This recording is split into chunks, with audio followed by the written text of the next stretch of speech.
નમસ્કાર મિત્રો, તો કેમ છો બધા? ફરી એકવાર તમારું સ્વાગત છે આજના નવા હવામાન વિડીયોમાં। તો આજે મિત્રો આપણે જોવાના છીએ કે કઈ કઈ જગ્યાએ વરસાદ પડવાની શક્યતા રહેલી છે। જ્યારે મિત્રો હાથી નક્ષત્ર અત્યારે બેસી ગયું છે ત્યારે કેવું કેવું તેનું જોર રહેવાનું છે સંપૂર્ણ માહિતી આજના વિડીયોમાં જોવાના છીએ। તો મિત્રો વિડીયોમાં એન્ડ સુધી બન્યા રહેજો। વિડીયોને હજુ સુધી લાઇક ન કરી હોય તો મિત્રો વિડીયોને લાઇક કરી દો, ચેનલ ઉપર ન હોય તો સબસ્ક્રાઇબ કરી દો અને બાજુમાં બેલ બટન પર મિત્રો દબાવી દેજો। ચાલો મિત્રો જલ્દીથી આજનો વિડીયો આપણે શરૂઆત કરી દઈએ। અને હા મિત્રો, આપણે જે આગાહી દર્શાવી છે તે હવામાનના અધિકારી દ્વારા દર્શાવી છે। આપણે કોઈ પણ જગ્યાની 100% માહિતી આપતા નથી, તો મિત્રો એનું ખાસ નોંધ લેવી। તો મિત્રો આપણે અહીંયા આજે તારીખ 28 અને શનિવારના રોજ 5 વાગ્યા સવારે રેડાર સેટ કર્યું છે। તો આપણે મિત્રો જોઈ શકો છો આ મુંબઈ બાજુ જે અહીંયા નીચે સિસ્ટમ સક્રિય હતી તે અત્યારે આપણને સિસ્ટમ જોવા મળતી નથી, એટલે થોડા દિવસો પછી ગુજરાતમાં હળવું વાતાવરણ રહેવાની શક્યતા રહેલી છે।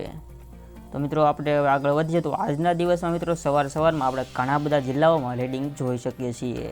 જેમાં મિત્રો આ નાસિક સાઈડ છે ને આ અત્યારે વધારે જોખમ રહેલું છે, એટલે કે આપણે વલસાડ સાઈડ આપણે એનો પણ આપણે અનુભવ અને જે છે મિત્રો એનો આંચકો અનુભવી શકીએ છીએ। તો મિત્રો વલસાડમાં આપણે વાત કરીએ તો વલસાડમાં આપણે તે મિત્રો એનો આંચકો છે મિત્રો। પછી બેલીમોરા, નવસારી, પછી આવી જાય છે વાંસળા, અહુવા આવી જાય છે મિત્રો, સાપુતારા આવી જાય છે, અહીં આવી જાય છે ભોપખેલ મિત્રો। પછી અહીંયા મિત્રો આવી જાય છે વ્યારા, બારડોલી, સુરત, નવાપુર। ધીમે ધીમે મિત્રો આપણે આગળ વધતા જઈએ છીએ। અહીંયા મિત્રો આવી જાય છે વાંકલ, કોસંબા, ઉમરાપાડા, ડેડિયાપાડા, ભરૂચ, દહેજ। મોસ્ટ ઓફ આખા ગુજરાત રાજ્યમાં છે તે વરસાદનું કોઈ આપણે નામ લઈએ સિહોર, કરણજ, જંબુસર। પછી ઉપર જોઈએ તો આપણે વડોદરા સાઈડનો એરિયો આવી ગયો છે, તો વડોદરા, ખંભાત, બોડેલી, અલીરાજપૂત ત્યાં આવી જાય છે, ડાનગોન આવી જાય છે, ગોધરા, નડિયાદ, ધોળકા, સુરેન્દ્રનગર, બોટાદ, ભાવનગર। તો મિત્રો મોસ્ટ ઓફ તો બધા જિલ્લામાં અત્યારે વરસાદનું રીડિંગ જોવા મળે છે। સૌરાષ્ટ્રના સાઈડના એરિયાની વાત કરીએ તો અહીંયા સૌરાષ્ટ્રમાં આવી જાય છે ભાવનગર, અલંગ, મહુવા, ઉના, અમરેલી, જૂનાગઢ, વેરાવળ, પોરબંદર। ઉપરની સાઈડ થોડુંક જોઈએ તો આપણે ઉપરની સાઈડ જોઈએ તો અહીંયા આવી જાય છે ભાનવડ આવી જાય છે, ગોંડલ આવી જાય છે, બોટાદ આવી જાય છે, જસદણ આવી જાય છે, રાજકોટ, ચોટીલા, પછી સાયલા, જામનગર। પછી ધીમે ધીમે આપણે આગળ વધીએ તો ધોળકા, નડિયાદ, અહેમદાબાદ, વિરમગઢ, કુડા, મોરબી, સુરેન્દ્રનગર, ગાંધીનગર। કચ્છ સાઈડ જો થોડીક વાત કરીએ તો બસ આ ગાંધીધામમાં એકમાં છે, અને ઉપર જોઈએ ને તો અહીંયા રાપરમાં મિત્રો વરસાદ હોવાની શક્યતા રહેલી છે। અખાતમાં સિસ્ટમ એક સક્રિય છે, તેના કારણે આપણે જોઈ શકાય છે। ઉત્તર ગુજરાતની જો વાત કરીએ તો અહીંયા મહેસાણા બાજુ આપણને ઓછી અસર જોવા મળી શકે છે સવારના 5 વાગ્યે। તો મિત્રો હવે આપણે થોડુંક રીડિંગ આગળ વધારીએ અને જોઈએ તો મિત્રો હવે આપણે કઈ કઈ જગ્યાએ છે નવા નામ આપણે નહીં લઈએ, આપણે છે એમાં જોઈ શકીએ છીએ। તો મિત્રો અહીંયા મિત્રો આપણે નવા નામ હશે તો આપણે દર્શાવી દઈશું। તો 1 વાગ્યા સુધી અત્યારે કોઈ અસર નથી, પણ અહીં સુરત સાઈડ સિસ્ટમ સક્રિય છે, તો મિત્રો અહીંયા સુરત સાઈડ, વડોદરા, દાહોદ આ મિત્રો 3 જગ્યાએ રેડ એલર્ટ આપણને જાહેર કરવામાં આવ્યું છે, અને અહીંયા ભૂકા કાઢી નાખે એવો વરસાદ પડવાની શક્યતા છે। કડાકા ભડાકા સાથે પવનની ઝડપ પણ રહી શકે છે। બાકી કોઈ જગ્યાએ એવું રીડિંગ આપણને જોવા મળતું નથી।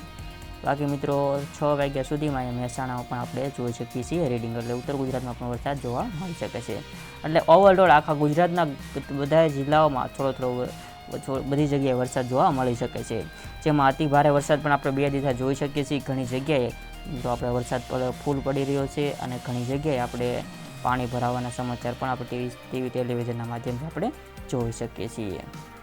તો આવી રીતના છે। તો આ વચ્ચે હવામાન વિભાગની શું આગાહી છે તેના ઉપર એક નજર નાખી લઈએ, અને હવામાનનું શું કેવું છે, આવનારા દિવસોમાં શું કહી શકે છે અને કેવી આગાહી છે, તો સંપૂર્ણ આગાહી આપણે વિડીયોમાં જોવાના છીએ। તો વિડીયોમાં એન્ડ સુધી બની રહેજો, લાઇક કરી દેજો મિત્રો જલ્દીથી, સુધી લાઇક ન કરી હોય તો આપણે સંપૂર્ણ આગાહી આપણે સ્ટાર્ટ કરી દઈએ છીએ। તો હવામાન નિષ્ણાંત આંબાલાલ પટેલે જણાવ્યું છે કે આંબાલાલ પટેલે આગાહી કરી છે કે ઓક્ટોબર માસમાં, એટલે કે આવતા માસ માટે આગાહી છે પણ આ માસની પણ લેવાના છે, તો વિડીયોમાં બની રહેજો। ઓક્ટોબર માસમાં સાબરકાંઠે સાયક્લોનિક બનવાની શક્યતા રહેલી છે। 7 થી 13 ઓક્ટોબર વચ્ચે અરબી સમુદ્રમાં હાલચાલ જોવા મળી શકે છે। બંગાળ ઉપસાગરમાં 14 થી 28 ઓક્ટોબરમાં હલચલ રહેશે. તો હવે આપણા લેટેસ્ટ આગાહીની વાત કરીએ તો ગુજરાતમાં છેલ્લા થોડા દિવસમાં મધ્યપ્રદેશમાં બનેલી સિસ્ટમને કારણે ભારેથી અતિ ભારે વરસાદ વરસી રહ્યો છે. ત્યારે હવામાન નિષ્ણાંત આંબાલાલ પટેલે પોતાની આગાહીમાં જણાવ્યું છે કે સમુદ્રમાં હજી સિસ્ટમ બનશે, જેના કારણે ભિન્ન ભિન્ન ભાગોમાં વરસાદની શક્યતા દર્શાવવામાં આવી રહી છે. આ સાથે તેમણે નવરાત્રિમાં પણ ગુજરાતમાં કેવો વરસાદ રહેશે તેના વિશે આગાહી કરી છે. થોડા આપણે આગળ વિડીયોમાં જોઈશું. તો હવામાન નિષ્ણાંતે આંબાલાલ પટેલે પોતાની આગાહીમાં જણાવ્યું છે કે બંગાળની ઉપસાગરની સિસ્ટમ મજબૂત છે, જેના કારણે દક્ષિણ ગુજરાતના સૌરાષ્ટ્ર ભાગોમાં ભારેથી અતિ ભારે વરસાદ થવાની શક્યતા રહેલી છે. કચ્છના કેટલાક ભાગોમાં વરસાદ પડવાની શક્યતાઓ રહેલી છે. આ સિસ્ટમ મજબૂત હતી, જે સૌરાષ્ટ્ર તરફ આગળ વધતા ભિન્ન ભિન્ન ભાગોમાં વરસાદના ઝાપટા થઈ શકે છે, પણ ઝાપટાની અસર અહીંયા મિત્રો આપણે જોવા નથી મળતી. ભારે વરસાદની આગાહી આપણે ત્યારે અહીંયા મિત્રો નોંધી શકીએ છીએ. આ સાથે તેમણે જણાવ્યું છે કે મિત્રો મધ્ય ગુજરાતના ભાગોમાં હજુ ભારે વરસાદ પડવાની શક્યતા રહેલી છે. આ ઉપરાંત અમદાવાદમાં પણ વરસાદના ઝાપટા પડવાની શક્યતા રહેલી છે. તો ઘણા બધા મિત્રો તાલુકા જિલ્લામાં આપણે જોઈ શકીએ છીએ આપણે વરસાદ અત્યારે નોંધાઈ રહ્યો છે.